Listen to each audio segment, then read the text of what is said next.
As moms, we want to give our kids every opportunity, but what happens when the path to college feels overwhelming?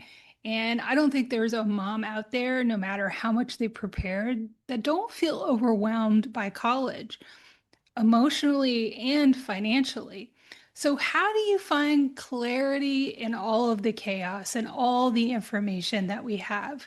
Today's guest is Shellee Howard, founder of College Ready, best-selling author and a mom who knows the college journey inside and out. She's helped thousands of families navigate admissions, land over 40 million in scholarships, and make debt-free college a reality. Welcome, Shellee. Thank you so much for having me.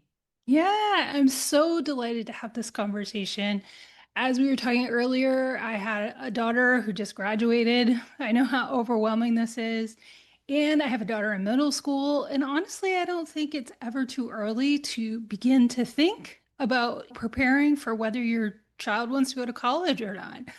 But also, what is really fascinating is that you're a mom too, and you've created this business with impact, and you also do service through your business. So, anybody listening can find something in this conversation. Oh, it's so important. As a mother of four, I feel for your listeners. I've walked in their shoes. I know firsthand we're in a season now where I have two getting married in 2026. Oh So my gosh. we've just approached a whole nother area of wow, I had no idea. So I'm right there with you, listeners, and I hope to give you massive value so you can navigate this without overwhelm, without feeling that heaviness that we feel oftentimes as moms. Oh, yeah. Yeah. In motherhood and in business, for sure. But before the titles and the books and the impact, tell us about your turning point and what shaped you to start and grow the business that you have today. Well, I think it's important that when we talk about the business side of College Ready, that your listeners know this is my seventh business I've started. So my journey as an entrepreneur started when I was 12. And I knew I wanted to be an entrepreneur. And I remember going to my parents, who were both entrepreneurs, and I said, "What do you think about college? The counselor at school says, it's something to think about, but what do you guys think?" And we had a house divided. My mom said, "Go out and get a job just like I did." And my dad says, "Wait a minute. I think there's something to be said about, maturing and learning rather than just going and doing." And so it was a really big turning point for me. And it made a big impact. I ended up applying to two colleges, got into both. The big decision was, do I want to stay at the beach or do I want to go snow ski in the mountains? I did it totally wrong because I had no guidance. Hmm. And my guidance counselor at the high school, she tried her best, but she had so many other kids. She didn't really know who I was or what mattered to me. And so I just decided that I wanted to stick at the beach. And so off I went. And then reality hit. I had no idea what I wanted to be, what I wanted to major in, why I was even there. Hmm. And it got really real. So my dad told me that he would support me for 4 years, and that's it. And I had to keep a high B average, and he set all kinds of rules. And I knew this was not time for me to mess around. Like I needed to figure this out. And long story short, I changed my major 5 times. I went from being a lawyer to wanting to be a social worker and everything in between. And luckily for me, I had the heart of an entrepreneur, and so I was able to be a chameleon and I was able to pivot. And so after I graduated, actually, I had 7 job offers, which was amazing. And I started to work for Procter and Gamble, selling CoverGirl makeup to Walmart, Target, all of those mass merchandisers. And I was like, wow, I made it. this is it. Like, I did it. And I remember still feeling the pull of wanting to be an entrepreneur. But I do recall a hard conversation with my father, and that was you can learn on somebody else's dollar in corporate America, make all the mistakes you're going to make, figure it out, and then go start your own business. So, for all of you listeners out there who are feeling that pull or feeling stuck, I just want to encourage you. It's never going to be the right time, the best time, the perfect time, but it is the best thing I've ever done.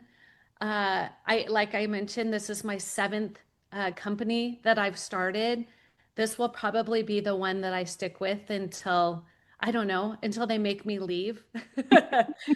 I get to inspire teenagers every single day to live their best life. And what does that look like? And how are we going to get them there? I can't imagine anything more important that I personally would like to do. Hmm. So my journey was one of I didn't really know what to do. And it was my firstborn who made the biggest impact on me. And that shocks a lot of people because you think, wow, we're supposed to be the parent, we're supposed to know everything. But he came home in middle school and he said, Mom, I know exactly what I want to do when I grow up. And you just heard my story. I was like, what? What happened at school today? He said the counselor came in and said, we need to pick our classes and we needed to know what we wanted to do. And he says, I want to be a brain surgeon and I want to go to an Ivy League school. And I was like, great. And he's like, will you help me? And that's when I had that mom moment of, I've got to figure this out. I have no idea how I'm going to do this, but as his mom, I've got to be the one. So hopefully listeners, you can really resonate with some of this because the story gets even better. But that's how it really started. Yeah. I think that's such an important story because, if you came here and said, "Oh, I knew exactly what I wanted to do when I started my business and it was great," so many people would not be able to relate to that at all. And that I think everybody has a story where they just followed a direction and followed where they were called to go, and that took twists and turns that they never expected, but it all turned out. And one question I was thinking of as you were talking was, um, did you start your first business before you had children or after you had children? My first business was when I was 12 years old. Oh, So I was definitely before yeah. children. I love what money can bring. I don't love money, but I love what it can bring. I love to donate to charities. Mm. I love to give to those in need. And so I learned at a very early age that if I worked, that every opportunity was available to me. And so that's why I started so young. At 12 years old, my mom was a hairdresser. And I found an opportunity when I played softball, my hair got in my face. And so I created these little clippies that had beautiful little ribbons and beads. And she let me put them at the front desk, and they just kept selling out and selling out and selling out. And I learned the idea of giving money away to charity and putting money into savings. And it was just a really neat opportunity to kind of lean into adulthood, and my parents really supported that. And so that was my first business. And it was just because I just thought that money provided opportunity. Mm. Yeah, it certainly does. And I think when you get a taste of that, especially at an early age, and as mom entrepreneurs, we often are able to give our children that exposure at an early age. They see what we're doing, and that's a very powerful experience that it sounds Absolutely. like it still fuels you today. It does. It gave me a wonderful relationship with money. I think a lot of women entrepreneurs, at least the ones I've been in contact with, sometimes struggle with their relationship with money. And I established that at 12 years old. I'm like, if I do a little bit of creativity and work and come up with a problem solution, people are going to pay for that. And then I take that and then I can help somebody else. Hmm. I established a really wonderful relationship with, I like that opportunity.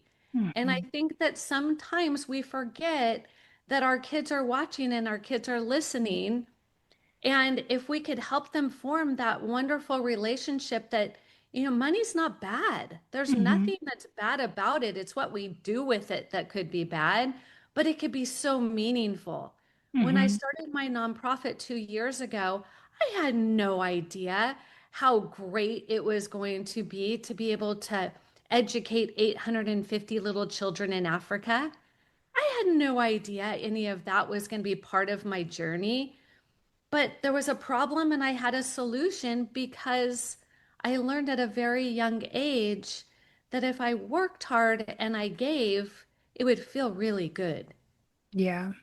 Yeah, no, I can't wait to talk about more about your service that's connected with your business.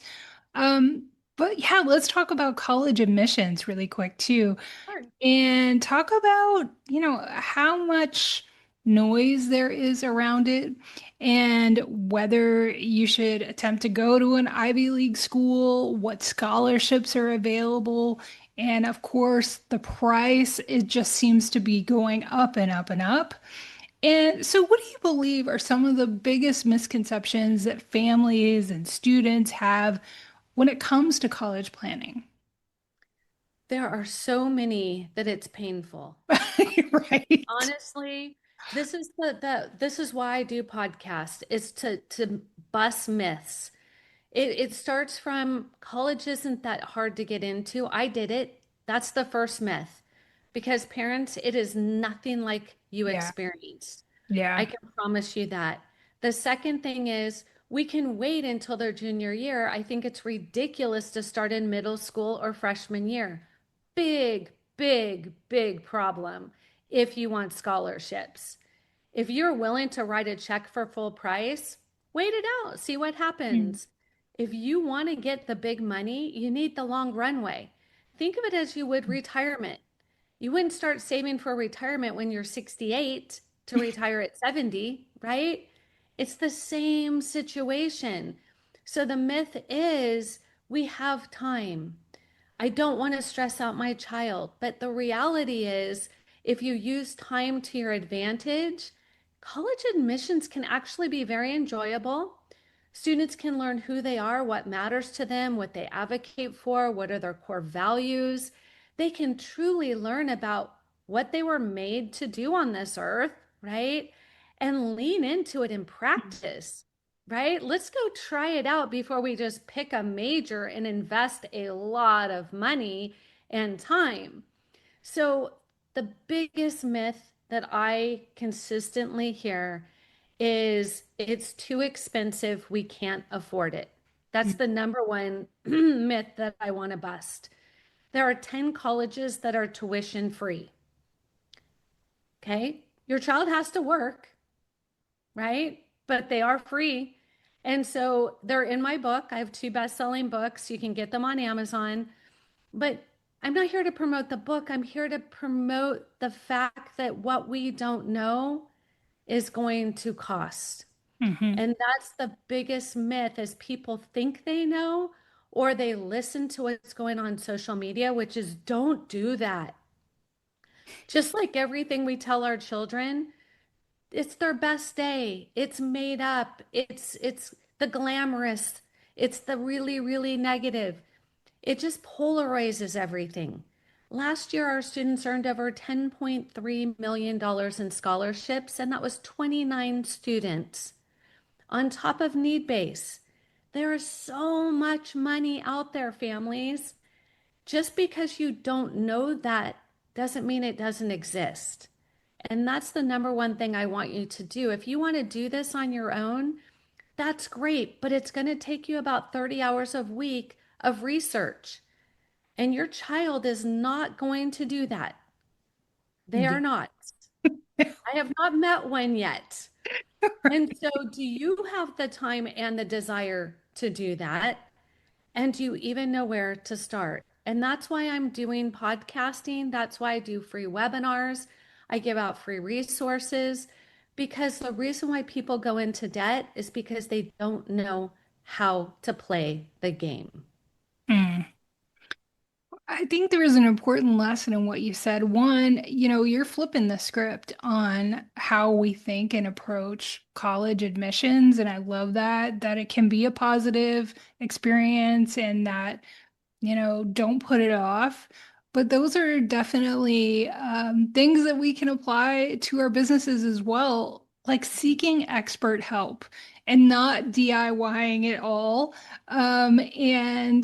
And there are people out there to help you and care about the results that you get. And I think that that's really hard for us to like wrap our mind around, especially when there's so much noise out there. Um, you have helped thousands of students and families.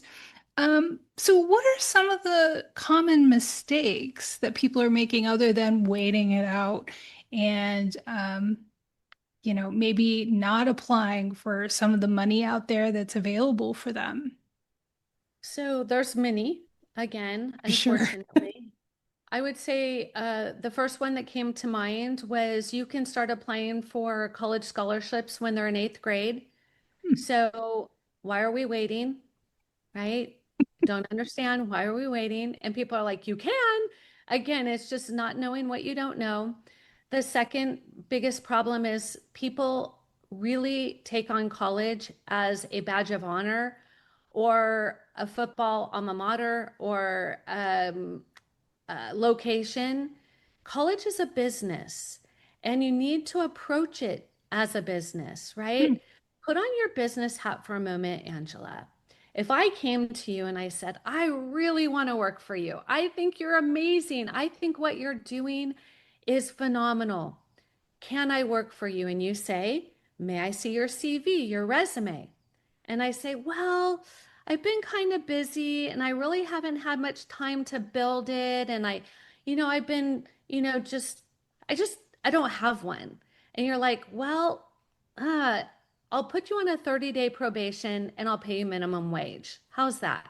Okay, okay, great. Child B comes to you and says, Angela, I really want to work for you. And you say, where's your CV? And they say, I have 4 pages of proof on how I can make your life so easy you can go on vacation. Like, I'm going to really make your life so simple. And you're going to say, when can you start and how much can I pay you? College is the same thing. No different. They need you as much as you need them. You build a resume, you build a CV, you get big money. You do nothing, you're lucky to get in. Hmm. Totally change your mindset. It's not about a fight song, it's not about a location. When my son got into Harvard, he got into 7 other school full ride. And I remember thinking, how are we ever going to decide? Quality problem. And it came down to he wanted to be a doctor. And I said, well, you have to go to college. That's not an option for what you want to do. Didn't want to be an entrepreneur, has no entrepreneur spirit in him. And so we said, what's going to set you up for the best medical school? Right? We're building a business plan here. That's what we're doing. Then it's like, great, Harvard is a top-notch school. Graduating from there is going to get noticed by medical schools. And on it goes, right? So my first went to Harvard, second went to University of Alabama. He's an orthopedic surgeon and she's a registered nurse.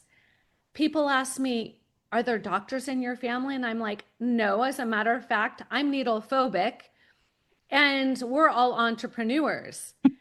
And they said, where did it come from? Community service. Hmm. So it all goes back to how I was able to build in how community service can help your child figure out who they are, what they want to do, how they're going to do it, the gifts they've been given, all while helping another human being, right? This is how we're able to help navigate. To your point, the number one thing I hear every single day, my child has no idea what they want to do. They have no idea what major, what career, what college. Like, we're lost, Shellee. And here's the reason why. When they're on their phone and their computer 24/7, they're not figuring out their gifts, their talents, and their advocacy, their core values. They're not testing their skills. They're looking at everybody's best day and feeling unworthy. And so we reverse engineer the process. We have fun, we simplify it.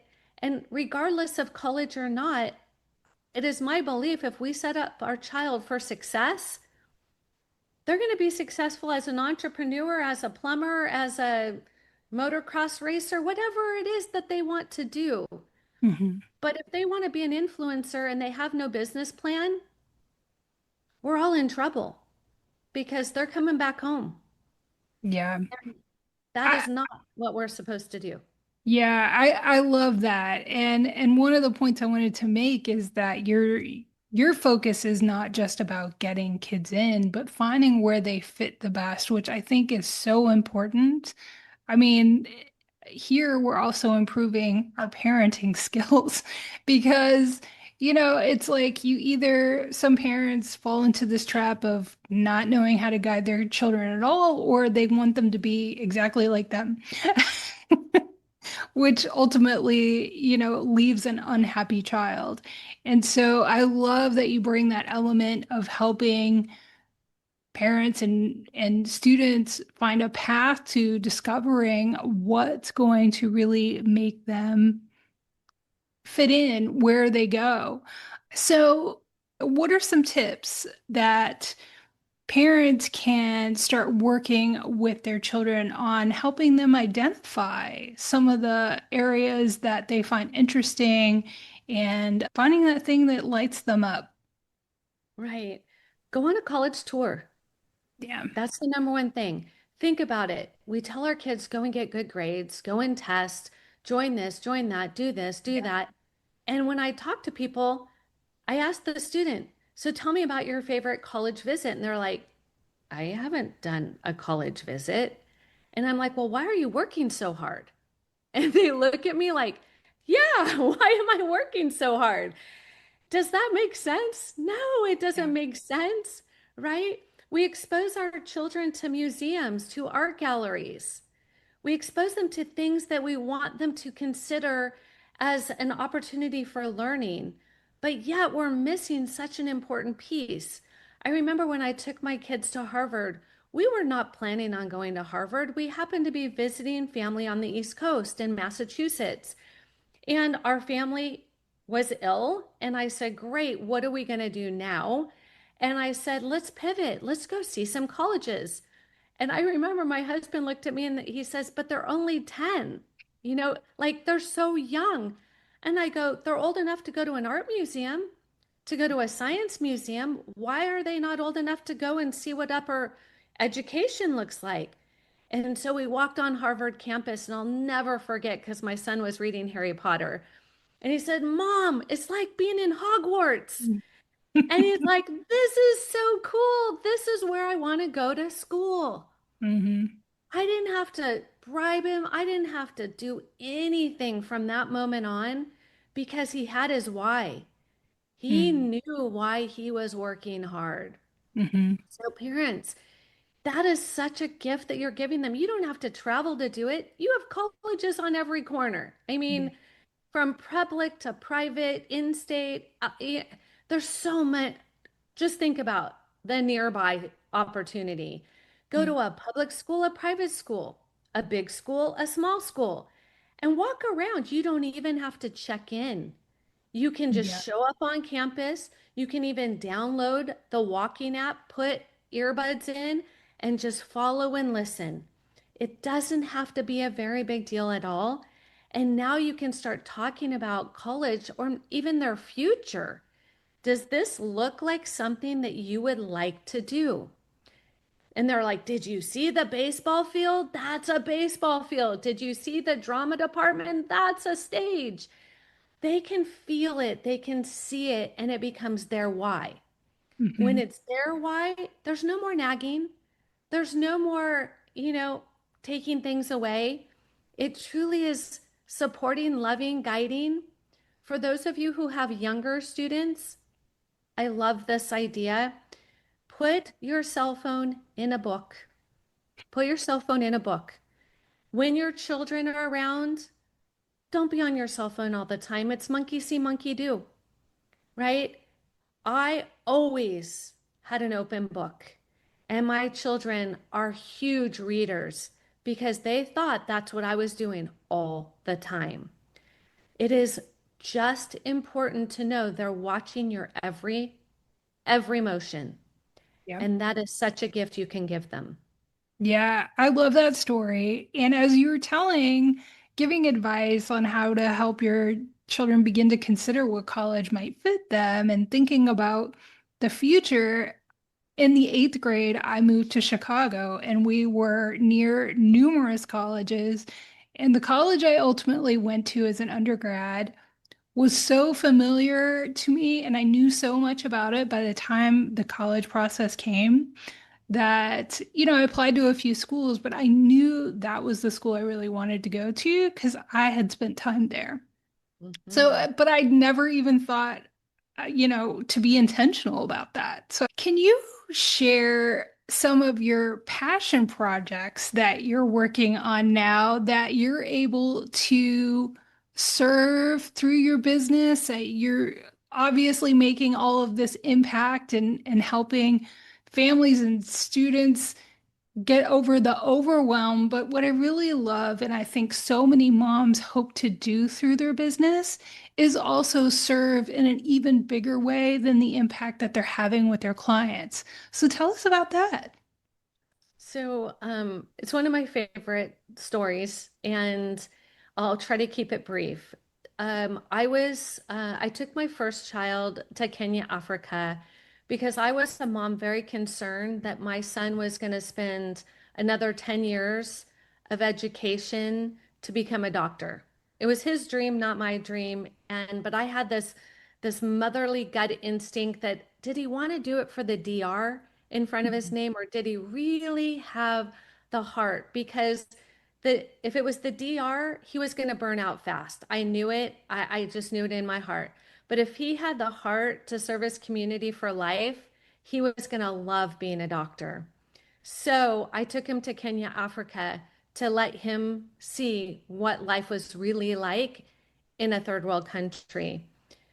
I could go into the deep story, but here's the end of that story.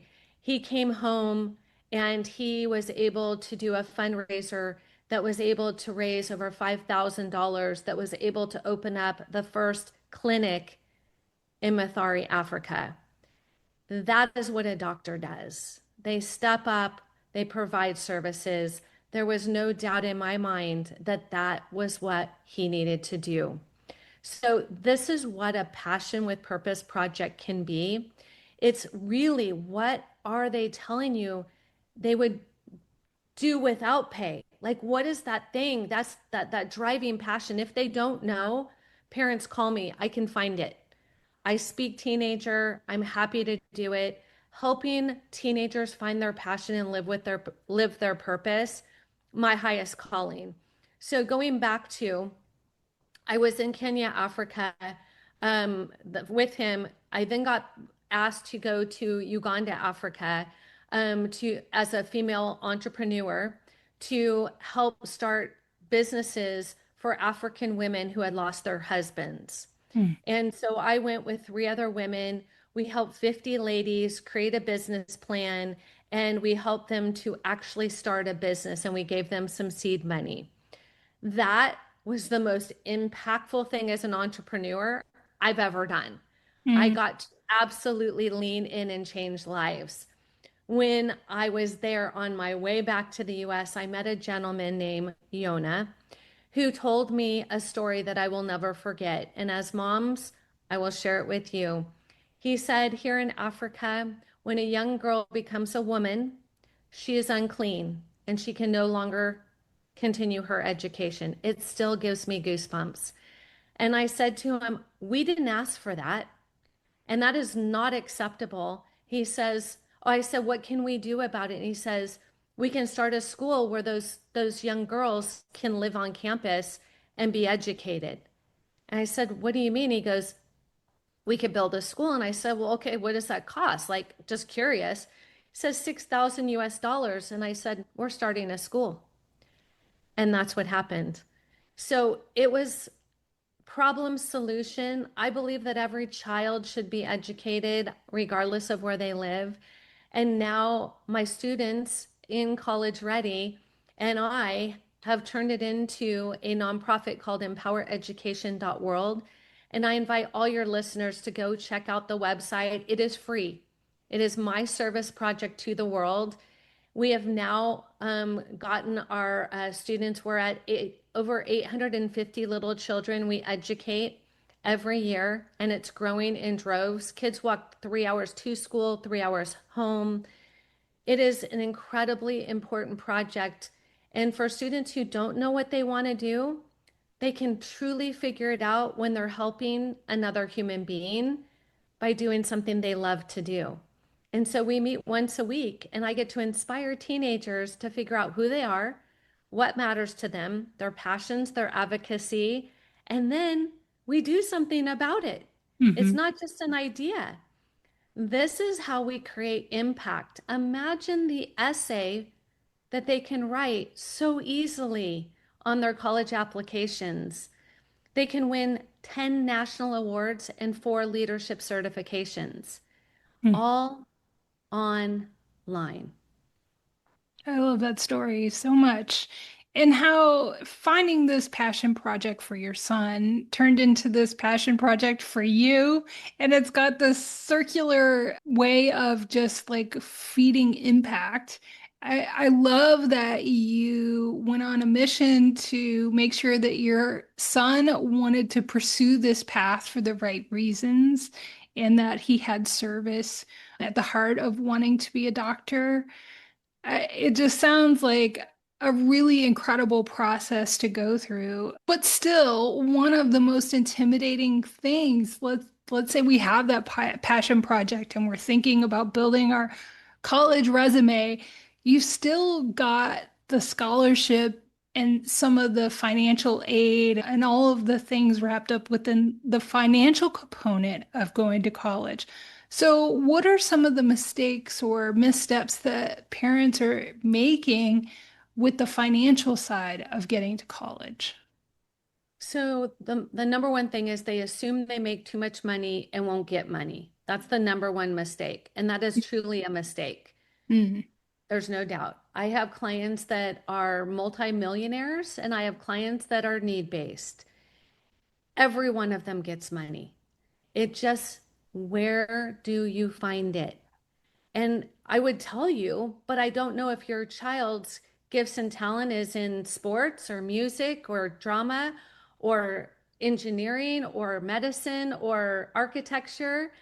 And without that element, I can't tell you where to go get it mm, because it has to come from them.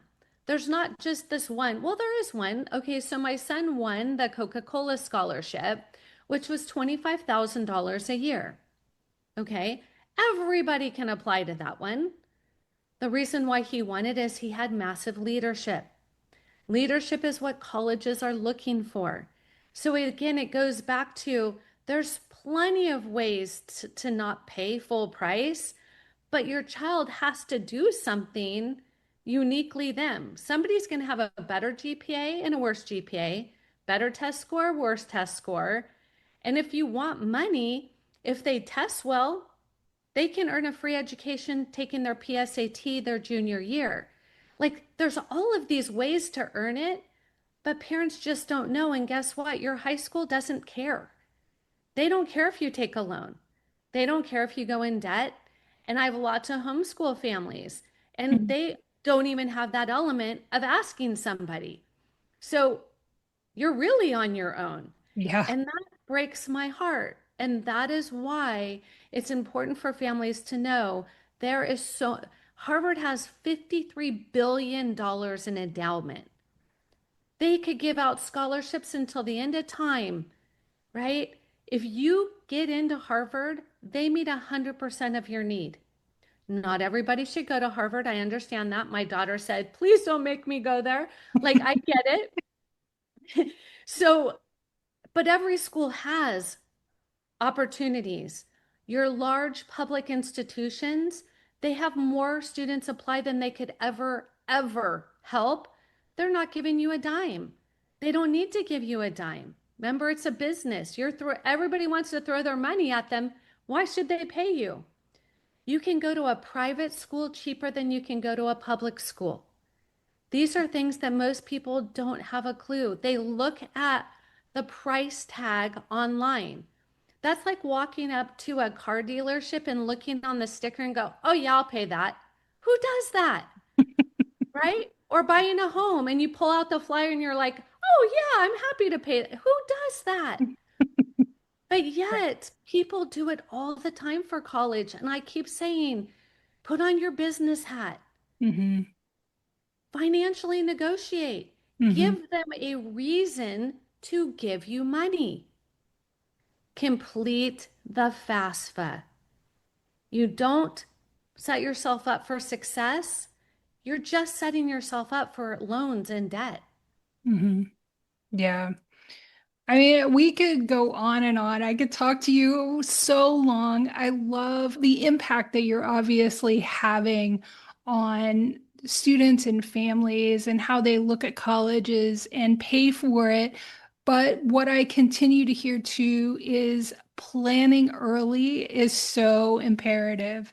So if you've got little ones and you're listening to this, don't just dismiss all of this. Make sure you save this episode and keep listening to it and think about really, if college is in your children's future, start thinking about it now. So let's talk about how you're balancing the service and the impact that you're having through your business as well as a mom, because like I said, so many listeners want to be able to do that. So, what are some ways that you find balance between doing all that you do? For me, it's travel. I love to travel, not to escape because I love what I do. A financial advisor asked me last week when I wanted to retire, and I said, do I have to? He laughed. And I'm like, please don't make me do that. But traveling is really where I find balance, and it's where I'm able to step into service. I've been Mhm. to 98 countries, and what I can tell you is when I'm serving others, I'm filling my bucket. I'm really leaning into, wow, I am here for a reason. And it feels so good. So much of life empties our bucket. I remember when I drove my kids everywhere and I was thinking, I am just a glorified Uber driver, right? And then when my firstborn started driving, I was so sad to miss out on all of those after school chatter about the stuff that happened in their world. So just be careful that you're not wishing things away because now that all four of mine have graduated college debt free and we're on to the wedding thing, I will say that I enjoyed the ride. I didn't have regret because I struck balance. And if you don't take care of yourself, mamas, dads, you will not be the best version of you for your children. And so it has to go on your calendar. It has to be part of your day, your week, your month. And I know it's hard. I've owned many businesses. I'm a CEO. I'm a best-selling author. Like, I get it. But I wrote my second book while traveling in Italy for 6 weeks. That's how you do it. You are able to figure out how do I balance. Now, I did that because all my kids were gone to college. I know you can't do that when they're little. But there were other things that I could do. I could go down to the beach. I could go to the mountains and take a hike. What are those little escapes that you get to spend time with yourself? Yeah, I love that. I can so relate to the travel as something that just fills you up to be able to continue to serve and do. But I love too how you incorporate service in your travel because, like you said, it can be so draining doing all of the business things and all the mom things and just life. And so combining those and maybe even pursuing some of your goals in the meantime, that's such a powerful tip that I think a lot of people would not think of. So I love that. It's been a wonderful conversation. It's just given me so much to think about. If there was a belief or a truth about success, impact, or motherhood that you've had to learn the hard way and you would like to leave with listeners, what would that be? Oh, wow. I've learned a lot of them the hard way. Uh, I am an entrepreneur and I say that we fail forward, Right? right? And so it's all in how we look at it. I would say probably the number one thing is not having a plan is planning to fail. And truly leaning into whatever that is for your business, a business plan, a marketing plan, for your family, a travel plan, a daily plan, for your children, help them to understand how important planning can be and the impact of being proactive versus reactive, which ultimately my goal when I was raising my littles is have no regret. Hmm. And I can honestly say I have no regret. And when they launch, I'm not sad at all. I don't have that empty nester problem. I'm their biggest cheerleader, and I'm like, fly, go, do you, because I know I have left you with everything I have to give. Yeah, I love that. And I can relate to that too. All of the moments that I drove kids everywhere and did all of the things, I have no regret. And so I think that that's so important. And that's an important lesson to transfer to your children as well on how to live their lives without regret. I love it so much. Shellee, where can listeners connect with you, find your resources, and your mission? Will you remind listeners of all that information? Absolutely. So, for your listeners, I have a special offer, and that is a 30-minute checklist discovery call with me, where you leave with what is working and areas of opportunity. So, that planning tool that all of you may be going, where do I even start? I'm going to give it to you. All you have to do is go to collegereadyplan.info, INFO. Schedule 30 minutes on my calendar. We go through a very brief checklist. You leave with something tangible. That's for your listeners. I have two best-selling books on Amazon. Feel free to go. I have them right now, Kindle download for 99 cents for your listeners. I'll leave that up for a bit of time. If you're like, I really want my child to serve safely from their home, they don't have to go to Africa. You can go to our nonprofit, which is empowereducation.world. It is a student-led organization that I mentor. So I'm teaching teenagers how to lead other teenagers to be the change they wish to see in the world. I would love you to check that out. Oh, that's awesome. I love that so much. You're just like this wealth of knowledge about all the possibilities that exist. I love that. I love that you're giving us permission to think bigger and differently about so many things that overwhelm us. And I think when we incorporate new ways of thinking in one area of our life, it helps us expand how we think about other areas of our life. So thank you for the insightful conversation that I'm sure listeners are going to love. It has been my pleasure. Listeners, if you need anything, collegereadyplan.com is the website. There are 17 free resources. I encourage you to at least start with them. I love it. Thank you so much, Shellee.